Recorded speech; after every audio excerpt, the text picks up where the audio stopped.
வைகாசி மாதம் அமாவாசை. இது வைகாசி மாதம் அமாவாசை. பாருங்க, இன்னொரு விநாயகர், இது பாலதோராயி. இந்த அம்மா வந்து இவங்களும் பாலதோராயி தான். இவங்க வந்து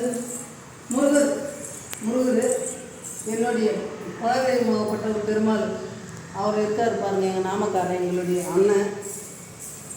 இந்த இடம் வந்து கருவறை, அம்மானுடைய கருவறை. இந்த இடம், இந்த கருவறையில் அம்மானுடைய உட்கார்ந்த இடம். இது கருவறை, அம்மா உட்கார்ந்த இடம் சிம்ம வாகனம்.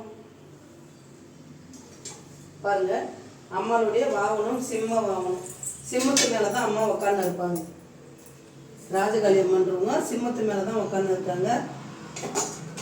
அனைவரும் வாங்க, உங்களுடைய ஆசீர்வாதம் என்றைக்கும் இருக்கும். இது அம்மாளுடைய ஆசீர்வாதம் என்றைக்கும் இருக்கும். எவ்வளோ இன்னைக்கு அமாவாசை நாளில் பாருங்கள், அலங்காரம் பண்ணி அம்மாவை எவ்வளோ அமசமாக வச்சுருக்கேன். எப்படி ஒரு ரூபாய் ஒரு முளை பூ இதுதான் அவங்களுக்கு தண்ணியை ஊற்றி இப்படி தலையில் வைக்கிற பழக்கம் எனக்கு இல்லை.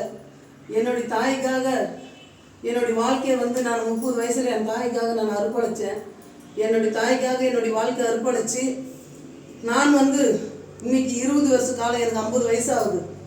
இன்னைக்கு 50 வயசு, 20 வருஷ காலமே என் தாய்க்காக நான் வாழ்ந்த வாழ்க்கைக்காக இந்த இடத்த வாங்கி நான் கோயிலை கட்டி இந்த இடத்துல இந்த ராஜகாளியம்மா, இந்த விழுப்புரம் மாவட்டம் சத்தியமங்கலம் செஞ்சி பக்கத்தில் இருக்கிற சத்தியமங்கலம். இது விழுப்புரம் மாவட்டம் மேல்மலையனூர் வட்டம். இது மேல்மலையனூர் அம்மா வந்து பிறந்த மண். இது மேல்மலையனூர்.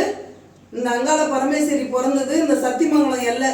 இந்த சத்தியமங்கலத்தில் இருந்து தான் மண் எடுத்துன்னு போயிட்டு தேரில் வைப்பாங்க. மாசி மாதம் திருநாவுக்கு வந்து தேர் ஜோடிச்சு அம்மாவை தேர் அலங்காரம் வருது. அந்த தேரில் வந்து இந்த மண்ணோட ராத்திரியோட ராத்திரி வந்து பூஜை பண்ணி எடுத்துன்னு போய் அவங்களுடைய உச்சியில் கட்டுவாங்க.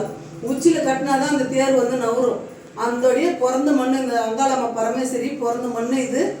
இந்த இடத்துல வந்து இடம் வாங்கி இந்த கோயில் கட்டி இந்த ராஜகாளி அம்மாளுக்காக நான் வந்து என்னுடைய வாழ்க்கை அம்மாளுக்காக அர்ப்பணித்து இந்த அம்மா கிட்ட வந்து நான் தியாகம் பண்ணி இதே ஆலயத்தில் 24 மணி நேரம் இந்த ஆலயத்தில் தான் நான் படுக்கிறேன். இந்த ஆலயத்தில் தான் இருக்கிறேன். இந்த இடத்துக்கு பில்லி சூனி ஏவல்ன்றவங்க வந்து கால் வச்சுட்டு போங்க. வெடிகாலமே 3 மணிக்கு அமாவாசைக்கு தருமபுரி பக்கத்துலேருந்து வராங்க வண்டி. வெடிகாலமே அம்மாவை வந்து தரிசனம் பண்ணிட்டு எல்லாம் மூஞ்சி கை கால் கழுவிட்டு சாமி கும்பிட்டுட்டு இந்த இடம் கொஞ்ச நேரம் படுத்து எழுந்து 5:30 மணிக்கு எழுந்து திரும்பி போனாங்க. அவங்க மருவத்தூர் போயிருக்காங்க. மருவத்தூர் போயிட்டு அப்படி செஞ்சு இது மேல்மலையனூர் வராங்க. மாதம் எல்லாம் ஜனங்க வந்து போகிறாங்க. அனைவரும் இந்த மண்ணை வந்து கால் எடுத்து வைக்கிற போது உங்களுடைய கஷ்டங்களும் துன்பங்களும் தீரும்.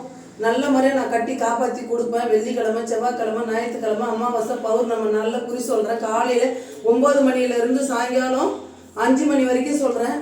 அனைவரும் வாங்க.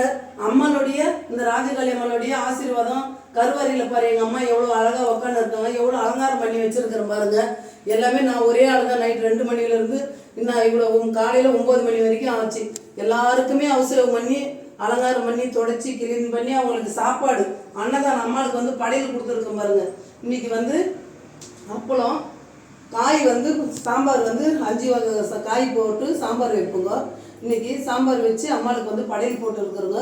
அனைவரும் வாங்க. அம்மாளுடைய ஆசையும் அருளும் பெருக, உங்களுடைய குடும்பம் வளர, உங்களுடைய குழந்தை குட்டிங்களுக்கு கஷ்டம் இல்லாமல் துன்பம் இல்லாமல் சந்தோஷமாக இருக்கணும். அந்த குழந்தைங்களுக்கு வேலை வாய்ப்பு, கல்வி, செல்வம் நல்லா இருக்கணும். எவ்வளோ பேர் மக்கள் கேட்குறங்க, ஏன் அம்மா நீ வீடியோ சரியாக போட மாட்டேன்னு. எனக்கு வந்து வீடியோ போடுறதுக்கு டைம் இல்லை. இருக்கிறது நான் ஒரு ஆள். இங்கே எல்லா வேலையுமே நானே முடிப்பேன். வரவங்களும் நானே பார்ப்பேன். என்னுடைய வாழ்க்கையாக அம்மாளுக்காக நான் நிற்கிறேன். அந்த இடத்துல ஜீவ சமாதியாக வரணும்னு சொல்லி இந்த இடத்துல நிற்கிறேன். அனைவரும் வாங்க. அம்மாளுடைய ஆசை பெறுக. வணக்கம்.